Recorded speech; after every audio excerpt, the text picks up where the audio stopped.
네, 올해 대입 수시 모집 결과가 발표되면서 학교 폭력 기록이 입시의 큰 변수로 떠올랐습니다. 가해 전력이 있는 수험생들이 거점 국립대에서만 무려 160여 명이 넘게 탈락을 했는데요. 엄벌주의 효과라는 시각과 함께 교육적 회복을 가로막을 수 있다는 우려도 나옵니다. 송성한 기자입니다. 전북대학교의 이번 수시 모집 결과 학교 폭력 이력이 있는 지원자 18명이 전원 탈락했습니다. 1점 차이로 당락이 결정되는 입시 현장에서 조치 호수에 따라 최소 5점에서 최대 50점까지 부여된 감점이 치명적으로 작용한 겁니다. 최근에 학교 폭력이 커다란 사회 문제가 되고 있고 대학 입시에서도 어떠한 형태로든 이러한 내용을 반영해야 된다고 생각합니다. 이런 현상은 전국적으로 확인됩니다. 올해부터 학폭 조치사항 대입 의무 반영이 적용되면서 이번 수시 모집에서 9개 거점 국립대에서만 학폭 가해 전력이 있는 수험생 162명이 탈락했습니다.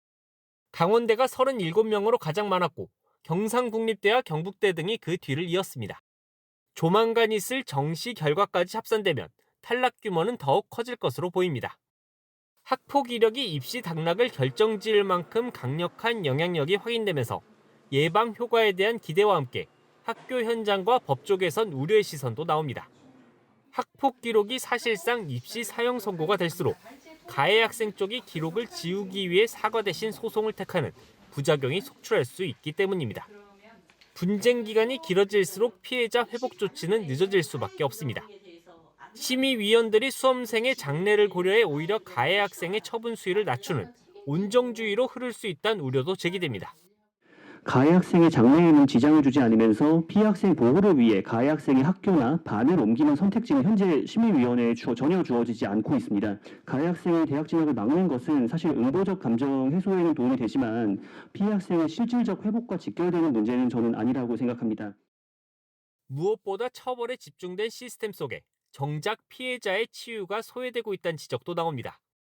상담 치료 조치를 받더라도 피해 학생 본인이 먼저 지불한 뒤 공제받는 방식에다 소송이 길어지면 이마저도 중단되는 등 제도적 빈틈도 여전합니다. 정말 어려운 집 아이들 같은 경우는 정말 더 어려운 거 아닌가요? 우선 국가가 이걸 배상을 해주고 나서, 그러니까 피해 학생을 살려놓고 나서 그 문제를 금전적인 문제는 나중에 처리해야 되지 않나. 교육부는 오는 2029년까지 피해 학생 전담 지원관을 현재 2배 이상 늘리는 등 치유 지원 체계를 강화할 계획입니다. 하지만 입시 반영이 가져온 법적 공방의 굴레 속에서 진정한 교육적 회복을 어떻게 이뤄낼진 여전히 숙제로 남아 있습니다. EBS 뉴스 송성환입니다.